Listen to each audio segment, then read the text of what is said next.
പിതാവിൻ്റെയും പുത്രൻ്റെയും പരിശുദ്ധാത്മാവിൻ്റെയും നാമത്തിൽ ആമേൻ. എൻ്റെ പ്രിയപ്പെട്ടവരെ, ഇന്ന് ജൂലൈ 4 ശനിയാഴ്ച. അമ്മേ പരിശുദ്ധ അമ്മേ, അമ്മേ പരിശുദ്ധമേ, ദൈവമാതാവേ, കൃപാസനത്തിലൂടെ ഞങ്ങൾക്കും ഞങ്ങളുടെ ദേശത്തിനും അമ്മ മധ്യസ്ഥം തേടി തന്ന എല്ലാ അനുഗ്രഹങ്ങൾക്കും കൃപകൾക്കും ഞങ്ങളിപ്പോൾ ഹൃദയം നിറഞ്ഞ നന്ദി പറയുന്നു. അമ്മേ പരിശുദ്ധമേ, ദൈവമാതാവേ, 2004 ഡിസംബർ 7 ഉച്ചകഴിഞ്ഞ് 2:30 കൃപാസനത്തിൽ സംഭവിച്ച അമ്മയുടെ പ്രത്യക്ഷപ്പെടലിനെക്കുറിച്ച് തിരുസഭയ്ക്ക് സമർപ്പിച്ചിരിക്കുന്ന പഠനരേഖകളുടെ മേൽ സഭാത്മകമായ പഠനം ആരംഭിക്കുവാൻ ഞങ്ങൾ പ്രാർത്ഥിക്കുന്നു. അമ്മേ പരിശുദ്ധമേ, ഭൂസ്വർലോകങ്ങളുടെ രാജ്ഞിയായ അങ്ങേയ്ക്ക് ഭൗമസംരക്ഷണത്തിനായി പ്രപഞ്ചപ്രകൃതിയെ തന്നെ തിരുസഭ പ്രതിഷ്ഠിക്കുവാൻ ഈ പ്രത്യക്ഷീകരണം വഴി ഇടയാക്കണമേ. പരിശുദ്ധമേ, ജപമാല മാതാവേ, സകല കൃപാസനം പ്രാർത്ഥനയോടും ചേർത്ത് ഞങ്ങളിപ്പോൾ പ്രാർത്ഥിക്കുന്ന ഈ കുടുംബത്തിന്റെ പ്രത്യേക നിയോഗം പറ മക്കളെ.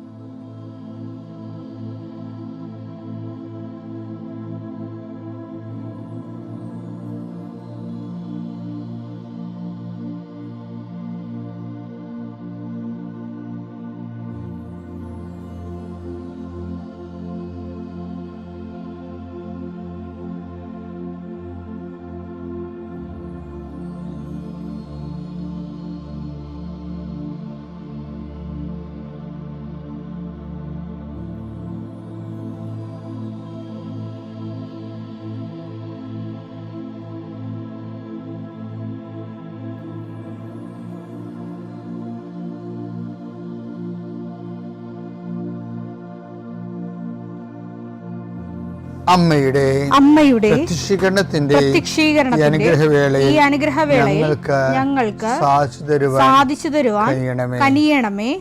ആമേൻ. വിശ്വാസ പ്രമാണം. സർവശക്തനായ പിതാവും ആകാശത്തിന്റെയും ഭൂമിയുടെയും സൃഷ്ടാവുമായ ദൈവത്തിൽ ഞാൻ വിശ്വസിക്കുന്നു. അവിടുത്തെ ഏകപുത്രനും ഞങ്ങളുടെ കർത്താവുമായ ഈശോ മിശിഹായിലും ഞാൻ വിശ്വസിക്കുന്നു. ഈ പുത്രൻ പരിശുദ്ധാത്മാവിനാൽ ഗർഭസ്ഥനായി കന്യകാമറിയത്തിൽ നിന്ന് പിറന്ന് പൊന്തിയോസ് പീലാത്തോസിന്റെ കാലത്ത് പീഡകൾ സഹിച്ച് കുരിശിൽ തറയ്ക്കപ്പെട്ട് മരിച്ച് അടക്കപ്പെട്ട് പാതാളങ്ങളിൽ ഇറങ്ങി മരിച്ചവരുടെ ഇടയിൽ നിന്ന് 3-ാം നാൾ ഉയർത്ത് സ്വർഗത്തിലേക്ക് എഴുന്നള്ളി സർവശക്തിയുള്ള പിതാവായ ദൈവത്തിന്റെ വലതുഭാഗത്തിരിക്കുന്നു. അവിടെ നിന്ന് ജീവിക്കുന്നവരെയും മരിച്ചവരെയും വിധിക്കുവാൻ വരുമെന്നും ഞാൻ വിശ്വസിക്കുന്നു. പരിശുദ്ധാത്മാവിലും ഞാൻ വിശ്വസിക്കുന്നു. വിശുദ്ധ കത്തോലിക്കാ സഭയിലും പുണ്യവാന്മാരുടെ ഐക്യത്തിലും പാപങ്ങളുടെ മോചനത്തിലും ശരീരത്തിന്റെ ഉയർപ്പിലും നിത്യമായ ജീവിതത്തിലും ഞാൻ വിശ്വസിക്കുന്നു. ആമേൻ. സുഖസ്ഥനായ ഞങ്ങളുടെ പിതാവേ, അങ്ങയുടെ നാമം പൂജിതമാകണമേ. അങ്ങയുടെ രാജ്യം വരണമേ. അങ്ങയുടെ തിരുമനസ് സ്വർഗത്തിലെ പോലെ ഭൂമിയിലും ആകണമേ. അന്നു വേണ്ടുന്ന ആഹാരം ഇന്ന് ഞങ്ങൾക്ക് തരണമേ. ഞങ്ങളോട് തെറ്റ് ചെയ്യുന്നവരോട് ഞങ്ങൾ ക്ഷമിക്കുന്നത് പോലെ ഞങ്ങളുടെ തെറ്റുകൾ ഞങ്ങളോടും ക്ഷമിക്കണമേ.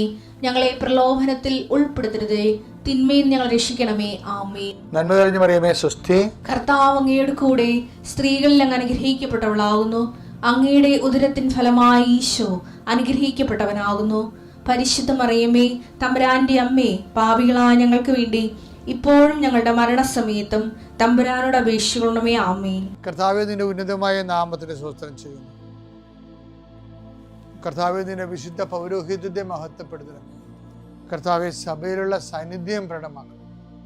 40 വർഷം അർപ്പിച്ച കൃപയുടെ യുഗതിയായി കൃപാസ്ഥാനത്താരെ ജീവനോടെ പ്രത്യക്ഷപ്പെട്ട പരിശുദ്ധ അമ്മയുടെ മാധ്യസ്ഥത്തിലെ ഞാൻ അങ്ങയുടെ മക്കൾക്ക് വേണ്ടി പ്രാർത്ഥിക്കുന്നു. അമ്മേ, ഈ പ്രഭാതത്തിൽ എത്രയോ പേരാണ് അമ്മേ ഈ ഒരു പ്രാർത്ഥനയ്ക്ക് വേണ്ടി കൊതിച്ച് കാത്തിരിക്കണത്.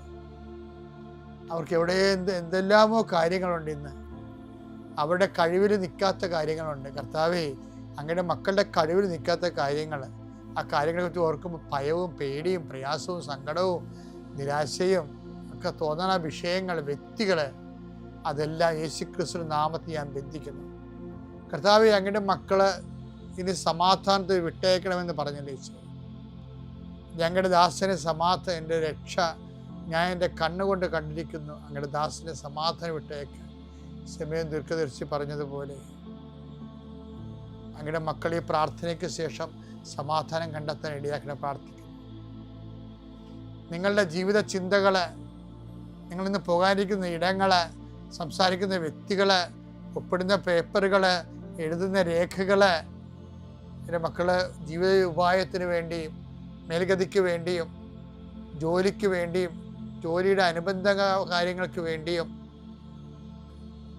എവിടെയെല്ലാം യാത്ര ചെയ്യുന്നു, ആരോടെല്ലാം സംസാരിക്കുന്നു, ഫോൺ ചെയ്തിട്ട് എന്തെങ്കിലും ഡേറ്റോ കാര്യമോ തീരുമാനമോ വാക്കോ പ്രവൃത്തിയോ തീരുമാനമോ കിട്ടാൻ വേണ്ടി കാത്തിരിക്കുന്നു. അതെല്ലാം മക്കൾക്ക് അനുകൂലമാവുകയും അത് ഈശോയുടെ നാമത്തിൽ ഞാൻ നിങ്ങളെ അനുഗ്രഹിക്കുകയും ചെയ്യുന്നു. എൻ്റെ കർത്താവ്, മനുഷ്യൻ്റെ ഭീഷണി കാരണം മനസ്സിന് സമാധാനം നഷ്ടപ്പെട്ടവരെ, അവരെ നീ ഏത് ഭവനത്തിൽ പ്രവേശിച്ചാലും ആ ഭവന സമാധാന ആശംസ അറിയിച്ച കർത്താവേ, നിന്റെ നാമത്തിൽ നെഞ്ചിലും നെറ്റിലും മുദ്രവാങ്ങി നിന്റെ നാമത്തിൽ വിശ്വസിക്കുന്ന ഒരു മനുഷ്യനെയും ആരും ഭിക്ഷപ്പെടുത്താൻ അനുവദിക്കരുത് കർത്താവേ. അവരെല്ലാം ശത്രുക്കളെ കാൺകെ വിരുന്നൊരുക്കുന്ന ദൈവത്തിൻ്റെ ശക്തിവിശേഷം നിനക്കായി വിരുന്നൊരുക്കട്ടെ. നിന്റെ എല്ലാ ശത്രുക്കളുടെയും മുന്നിൽ നിത്യം പിതാപുത്രനും പരിശുദ്ധാത്മാവിശ്വര എന്നേക്കും ആമേൻ. എൻ്റെ പ്രിയപ്പെട്ടവർ, നമ്മൾ ഇന്നലെ ഒരു വചനം കണ്ടല്ലേ? ഇന്നലെ എന്ത് വചനം കണ്ടേ? സഭാപ്രസംഗി 7:29. അതൊന്ന് വായിച്ചേ. ഇന്നലെ വായിച്ചത് ദൈവം മനുഷ്യനെ സരള ഹൃദയനായി സൃഷ്ടിച്ചു, എന്നാൽ അവന്റെ സങ്കീർണ പ്രശ്നങ്ങൾ അവന്റെ തന്നെ സൃഷ്ടിയാണ്. അപ്പൊ ഈ സങ്കീർണത ഉണ്ടാക്കണില്ലേ ജീവിതത്തില് വളരെ ലളിതമായൊരു ജീവിതമായിരുന്നു. അതിന് സങ്കീർണത ഉണ്ടാക്കിയത് ആരാണ്? ദൈവമല്ല, നമ്മൾ തന്നെയാണ് ഉണ്ടാക്കിയത്. അല്ലെങ്കിൽ നമ്മളെ കൊണ്ട് ആരെങ്കിലും ഉണ്ടാക്കിച്ചായിരിക്കും. ജീവിതം സങ്കീർണമാകുന്നതിനോട് ദൈവം ഒരു വിമുഖതയുള്ള ആളാണ്. ജീവിതമേ, കാര്യം ജീവിതം ബേസിക്കായിട്ട് സങ്കീർണമല്ല, അത് ലളിതമാണ്. അപ്പം ദൈവത്തിൻ്റെ ഒരു കാഴ്ചപ്പാട് നമ്മളാണ് നമ്മുടെ ജീവിതത്തിനെ സങ്കീർണമാക്കിയെന്നാണ്. എന്ന് വെച്ചാൽ എന്താ?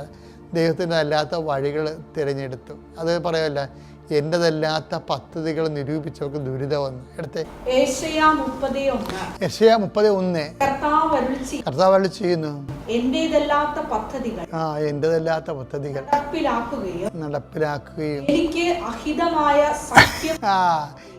അഹിതമായ സഖ്യം ഉണ്ടാക്കുകയും ചെയ്ത് പാപം കുന്നുകൂട്ടി. അതാണ് ജീവിതത്തെ സങ്കീർണമാക്കണം എന്ന് പറയുന്നത്. പാപം കുന്നുകൂട്ടി എന്ന് പറയുമ്പോൾ പാപം കുന്നുകൂട്ടുന്ന ഒരു പദ്ധതിയാണെങ്കിൽ ഓർക്കുക, അത് ദൈവത്തിൻ്റെ അല്ലെന്ന്.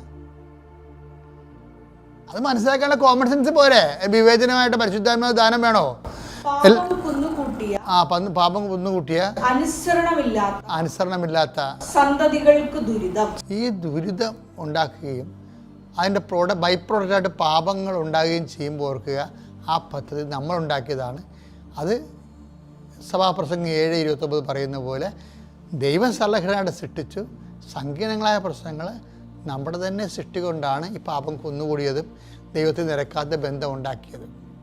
അപ്പോൾ ദൈവത്തിൽ നിരക്കാത്ത ബന്ധം ഒരു ബന്ധം, അത് വിവാഹബന്ധമായാലും മനസ്സമ്മതമായാലും നിനക്കിഷ്ടപ്പെട്ടാൽ നല്ല ചിന്തിക്കേണ്ടത് ദൈവത്തിൽ നിരക്കുന്നതാണോ എന്ന് ചിന്തിക്കണം. അപ്പോൾ കുറേയൊക്കെ നമുക്ക് അന്വേഷിച്ചാൽ അറിയാൻ പറ്റും. കുറേയൊക്കെ നമ്മൾ പലവട്ടം പ്രാർത്ഥിക്കേണ്ടി വരും.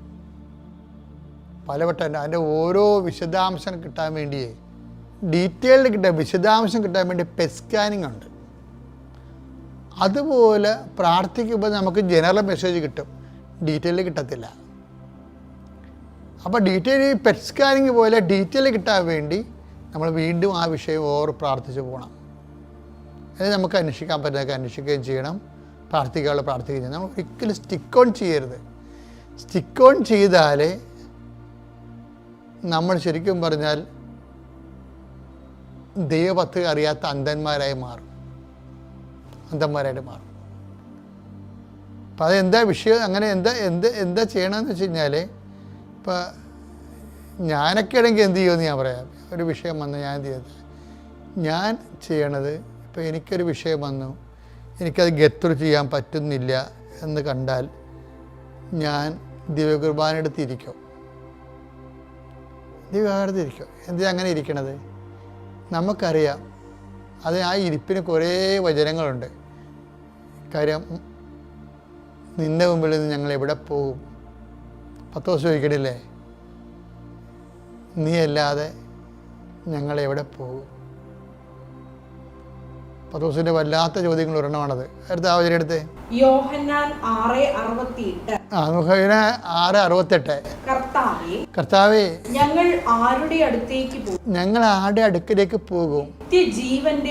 നിത്യജീവന്റെ വചനങ്ങൾ നിന്റെ പക്കലുണ്ട്. അപ്പം നിന്റെ പക്കൽ നിന്ന് വരുന്ന വചനങ്ങൾക്ക് നിത്യജീവൻ ഉണ്ടെന്നതിൻ്റെ അർത്ഥം. അപ്പം ടെമ്പററി സൊല്യൂഷൻ അല്ല അതിൻ്റെ അകത്ത് ഉള്ളത്, ഒരു പെർപ്പച്വൽ സൊല്യൂഷനാണ് വരാൻ പോണത്. അതുകൊണ്ട് ഞങ്ങൾ ആരുടെ അടുക്കിലേക്ക് പോകുന്നുള്ള ഒരു ഒറ്റ വാക്ക് മതി, എല്ലാത്തിൻ്റെയും താക്കോലാണത്. നീ എപ്പോൾ നോക്കിയാലും കർത്താവിൻ്റെ മുമ്പിൽ എങ്ങനെ കറങ്ങി തിരിഞ്ഞ് വന്നാലും കർത്താവിൻ്റെ മുമ്പിൽ ഉണ്ടാകണം.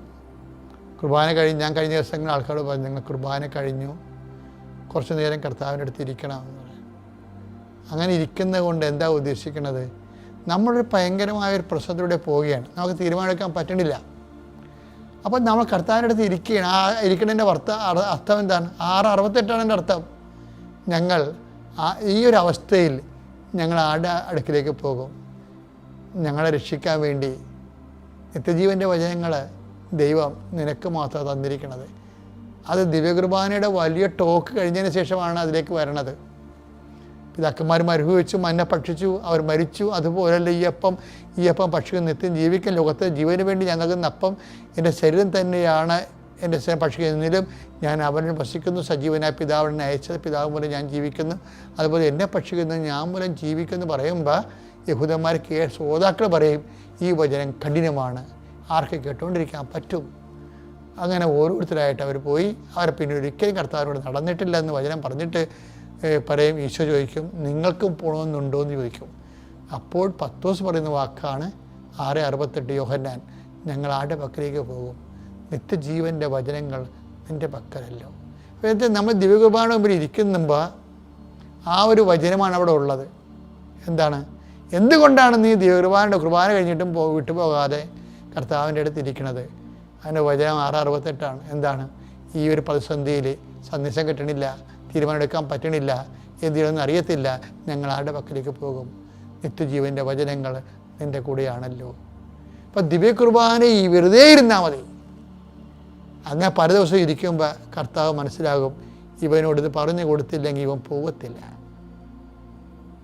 ഇവന് സീരിയസ് ആണെന്ന് മനസ്സിലാകും, ഇവള് സീരിയസ് ആണെന്ന് മനസ്സിലാകും. അങ്ങനെ ദൈവത്തെ നമ്മുടെ ജീവിതത്തിൻ്റെ ഗൗരവാവസ്ഥ മനസ്സിലാക്കിയെടുക്കാൻ കൂടി ഈ സഹവാസം നമ്മളെ സഹായിക്കും. പിതാവിൻ്റെയും പുത്രൻ്റെയും പരിശുദ്ധാത്മാവിൻ്റെ നാമത്തിൽ.